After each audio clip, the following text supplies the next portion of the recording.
Petrol आणि diesel चालक पुरवठा चालक करणारे जे टँकर चालक आहेत ते संपावर गेलेले आहेत। त्या संदर्भातली ही महत्त्वाची बातमी आपण बघतोय।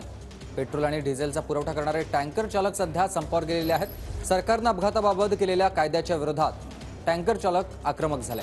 नागपूर आणि मुक्ताईनगरमध्ये टँकर चालक संघटनेचं आंदोलन सुरू झालं। हे आपण दृश्य बघतोय। अपघातानंतर जखमींना मदत न करता पळून जाणाऱ्या वाहन चालकांविरोधात फौजदारी गुन्हा दाखल केला जाईल या केंद्राच्या नियमाविरोधात हे आंदोलन सध्या केलं जात आहे। गिरीश याळकर माझे सहकारी आपल्यासोबत जोडले गेलेत। गिरीश, आपण बघतोय सध्या नागपूरमध्ये आणि मुक्ताईनगरमध्ये टँकर चालक आक्रमक झालेत, आंदोलन करतायत। नक्कीच केंद्र सरकारने जो कायदा केला आहे त्याबद्दल हे आंदोलन सुरू असल्याची माहिती मिळते आणि सगळ्यात महत्त्वाचं म्हणजे 3 दिवस बीपीसीएल, एचपीसीएल आणि इंडियन ऑइल या तिन्ही कंपन्यांचे टँकर चालक संपावर जाणार आहेत। आज संध्याकाळनंतर राज्यभरातले पेट्रोल आणि डिझेल पंपवर पुरवठा करणारे टँकर चालक संपावर जात आहेत। सरकारने अपघाताबाबत एक कायदा केला त्यात 10 वर्षाची शिक्षा आणि 7 लाखांचा दंड ठोठावण्यात आलेला आहे।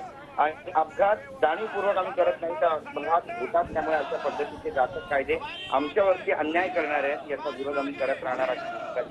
या सगळ्या टँकर चालक मालकांनी घेतलेली आणि आजपासून 3 दिवस हे सगळे संपावर जात आहेत। मुक्ताईनगरला आंदोलन सुरू आहे, नागपूरला आंदोलन सुरू आहे। त्यामुळे पेट्रोलचा पुरवठा होणार नसल्यानं पेट्रोल आणि डिझेलचा पुरवठा खंडित होण्याची शक्यता आहे आणि याचा थेट परिणाम जो आहे तो सर्वसामान्य जनतेवर होईल। कारण पेट्रोल डिझेल मिळालं नाही तर कामं देखील रखडतील, भाजीपाला पुरवठा होणार नाही आणि त्यामुळे सरकारने यात लक्ष घालावं आणि न्याय मिळवून द्यावा अशी जी भूमिका आहे ती या सर्व टँकर चालक मालकांची आहे। सरकार यामध्ये लक्ष देणार आहे का पाहणं महत्त्वाचं ठरणार आहे। तुम्ही धन्यवाद तुम्ही दिलेल्या सविस्तर माहितीसाठी गिरीश। तर आपण हे दृश्य बघतोय नागपूरमधले आहेत। एका बाजूला नागपूरमध्ये टँकर चालक संघटनेचं आंदोलन सुरू झालं, रस्त्यावर टायर जाळत हे आंदोलन केलं जात आहे। तर दुसऱ्या बाजूला मुक्ताईनगरमध्ये देखील टँकर चालक संघटनेचं रास्ता रोको आंदोलन सुरू झालं आहे।